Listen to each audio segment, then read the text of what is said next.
भागलपुर में लगातार तापमान में बढ़ोतरी हो रही है और इस साल अप्रैल महीने में ही गर्मी ने प्रचंड रूप धारण कर लिया है। ऐसे में लोग पीने के पानी को ठंडा रखने के लिए फ्रिज से ज्यादा मिट्टी के बर्तन का उपयोग कर रहे हैं।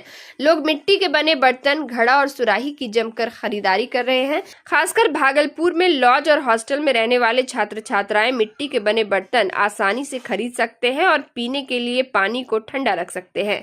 मिट्टी के बर्तन की बिक्री होने से कुम्हार जाति के लोगों के चेहरे पर भी खुशी है। छात्राएं भी मिट्टी के बर्तन की सराहना कर रही हैं। मुस्कान कुमारी छात्रा ने कहा कि मिट्टी के बर्तन में पानी ठंडा रहता है और ये पर्यावरण के लिए भी अच्छा है। हमें फ्रिज की जरूरत नहीं पड़ती है और ये हमारे बिजली के बिल को भी बचाता है।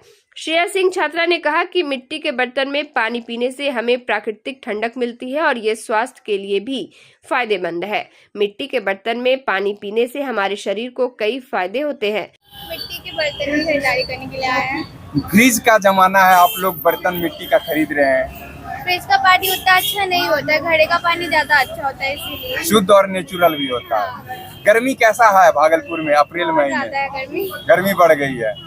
ये उपयोगी साबित होगा मिट्टी का बर्तन। हाँ, नेचुरल होता है इसलिए। गर्मी बढ़ा है, थोड़ा बिक्री है अभी सुराही का, और जब जैसे जैसे गर्मी बढ़ेगी और बढ़ेगी दुकानदारी। सुराही है 400, 500, 300, 200, 100 सब तरह का है।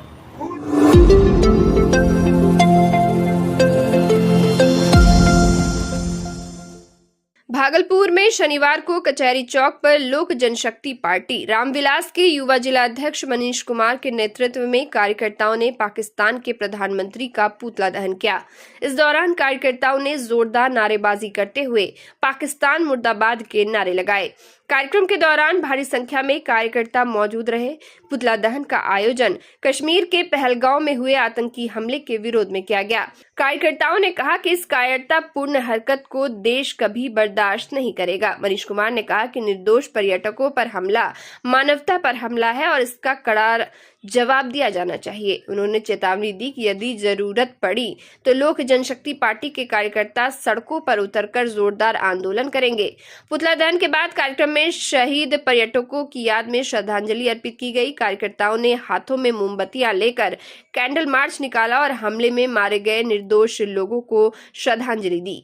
इस दौरान सभी ने 2 मिनट का मौन रखकर मृतकों की आत्मा की शांति के लिए प्रार्थना की। कैंडल मार्च में युवा जिलाध्यक्ष के साथ दर्जनों कार्यकर्ता शामिल हुए। कार्यक्रम के दौरान सुरक्षा व्यवस्था को लेकर पुलिस बल भी तैनात रही। स्थानीय लोगों ने भी एलजेपी के इस कदम का समर्थन किया और बड़ी संख्या में लोग मार्च में शामिल हुए। कार्यकर्ताओं ने मांग की कि केंद्र सरकार पाकिस्तान के खिलाफ सख्त कदम उठाए ताकि भविष्य में इस तरह की घटनाओं पर रोक लग सके। और मात्र 48 घंटा पूरे कश्मीर को सेना के हवाले कर दे। और मैं दावे के साथ कह सकती हूँ कि जितने भी हमारे ये घुसपैठियां घुस रहे हैं और आतंक फैला रहे हैं, 48 घंटे में ये कश्मीर खाली हो जाएगा।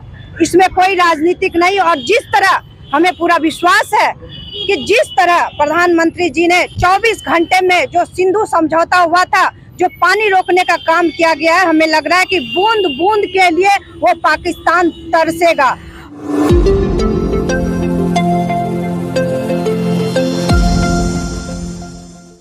भागलपुर के विक्रमशिला सेतु टीओपी के पास झोपड़पट्टी में अचानक आग लग गई। चंद मिनटों में आग ने विकराल रूप धारण कर लिया। देखते ही देखते 8 झोपड़ियों को अपनी चपेट में ले लिया। लोग डर से इधर उधर भागने लगे। मौके पर अफरा तफरी मच गई। सूचना मिलते ही फायर ब्रिगेड की गाड़ी मौके पर पहुंची और घंटों मशक्कत के बाद आग पर काबू पाया गया। इस दौरान घर का पूरा सामान जलकर राख हो गया। नुकसान का आकलन किया जा रहा है। खाना बनाते समय चूल्हे की चिंगारी से आग भड़की थी। आगजनी की घटना में कोई जानी नुकसान नहीं हुआ है, लेकिन आर्थिक नुकसान काफी हुई है। कई परिवारों का आशियाना एक झटके में जलकर राख हो गया, जिससे वे खुले आसमान के नीचे रहने को मजबूर हैं। प्रशासन की ओर से राहत कार्य शुरू कर दिए गए हैं। पीड़ितों को अस्थायी आश्रय और आवश्यक सामग्री उपलब्ध कराया जा रहा है। बंगलम हॉस्पिटल के पास आग लगने से जो भी यहाँ पे झोपड़पट्टी थे उसमें 6 से 7 घर जलने की आशंका है और कोई भी हताहत नहीं हुई है। यहाँ के स्थानीय लोगों की मदद से ये आग पे काबू पाया। अरे आग लगी, अभी जांच में बाद में पता चलेगी कि कैसे आग लगी, लेकिन हम लोग को सूचना मिला, हम लोग आए। आप लोगों की कितनी टीम अभी यहाँ पर मौजूद है? 6 टीम है।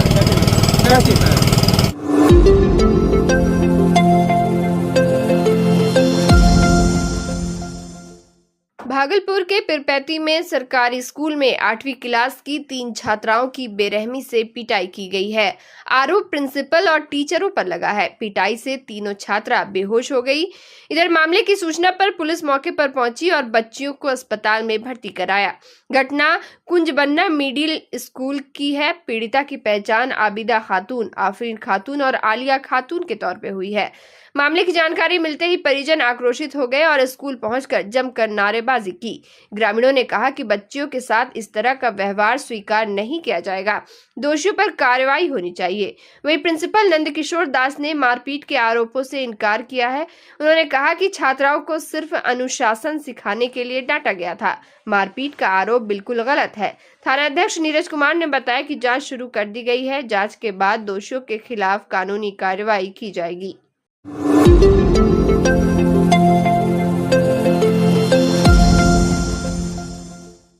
मुंगेर के तारापुर के संग्रामपुर में पुल निर्माण को लेकर 2 पक्षों के बीच विवाद हुआ।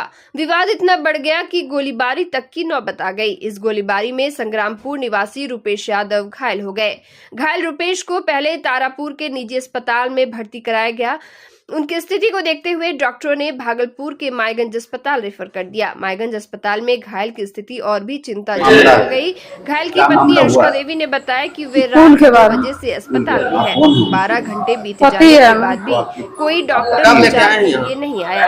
रुपेश की हालत लगातार बिगड़ती गई। मामले को लेकर अस्पताल अधीक्षक हेमशंकर शर्मा ने कहा कि मरीज रुपेश यादव का पर्चा कट गया है। नियम के हिसाब से हर व्यवस्था की जा रही है। इन्हें जिस प्रकार की चोटें आई हैं, उनके जो स्पेशलिस्ट डॉक्टर है वे अपने समय पर आकर उन्हें देख लेंगे। तत्काल इमरजेंसी की जो सुविधा उन्हें चाहिए थी वह दे दी गई है। फूल के बारे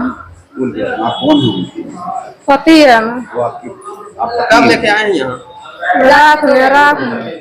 अभी तक क्या इलाज हुआ है? इलाज अभी कुछ नहीं हुआ है, खाली तनी हल्का फुल्का दवाई लिख के दिया तो रोक दिया, उसके बाद कोई इलाज नहीं हुआ है। मामला ये सब सरकारी योजना आया था पुल के कारण से करीब 6 महीने से ये सब कार्रवाई हो रहा है। बार बार वो लोग गोली बारूद चला रहे हैं और आज के डेट में हम यहाँ पे लेके आए एडमिट कराने, तो यहाँ पे कोई भी डॉक्टर सब लापरवाही कर दिया गया है। लोग गोली बारूद चला रहे हैं, क्या नाम है? सचिन कुमार नाम है। क्यों गोली बारूद चला रहे हो? क्योंकि वो लोग बोल रहा है कि जमीन जो है पुल हम अपने हिस्से में बनवाएंगे और हम लोग का कहना है कि 10 गड्ढा चीज हम बीच में बनाएंगे, हर एक इंसान उसका फायदा उठाए।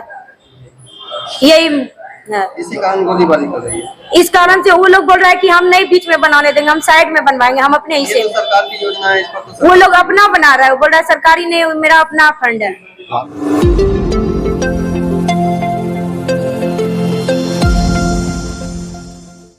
भागलपुर के सुल्तानगंज में विकास की मांग को लेकर जन संसद के संरक्षक अजीत कुमार ने बिहार सरकार से 17 मुद्दों की मांग की है। अगर सरकार इन मांगों को पूरा नहीं करती है तो जन संसद आंदोलन करने की चेतावनी दी है।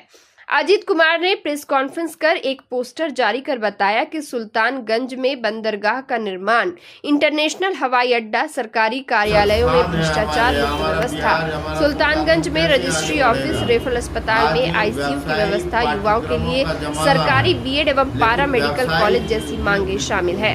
इसके अलावा भूमि सर्वे के लिए शिविर, सुल्तानगंज को पर्यटन क्षेत्र घोषित करना, श्रावणी मेला बोर्ड का गठन और राष्ट्रीय मेला का दर्जा देना भी शामिल है। अजीत कुमार ने कहा कि अगर सरकार इन मांगों को पूरा नहीं करती है तो जन संसद आंदोलन करने के लिए मजबूर होगी। इस दौरान जन संसद के सदस्य विवेकानंद यादव, पंकज शर्मा, निर्मल कुमार मिश्रा, निरंजन प्रसाद यादव, कुमुद मंडल सहित कई कार्यकर्ता मौजूद थे। अंचल में हमारा जो अंचल है भूमाफियाओं का अड्डा बना हुआ है। मेरी जमीन जो है मेरी जानकारी के बगैर आपकी हो जा रही है। तो मैं चाहूँगा कि चल रहे भूमि सर्वे के मद्देनज़र सरकार वैसे तमाम भूमि घोटालों की जांच करवाए और जो चल रहा है भूमि सर्वे, इसमें काबिल लगाम की समस्या बड़े रूप में देखने को मिल रही है। सुल्तानगंज को हम लोगों ने मांग रखी है कि पर्यटक क्षेत्र घोषित किया जाए। सुल्तानगंज के पर्यटन क्षेत्र में विकास के लिए सुल्तानगंज में श्रावणी मेला बोर्ड बने, ताकि जो है श्रावणी मेला और उससे संबंधित जो इंफ्रास्ट्रक्चर का काम होना चाहिए वह संगठित और समय पूरा हो सके।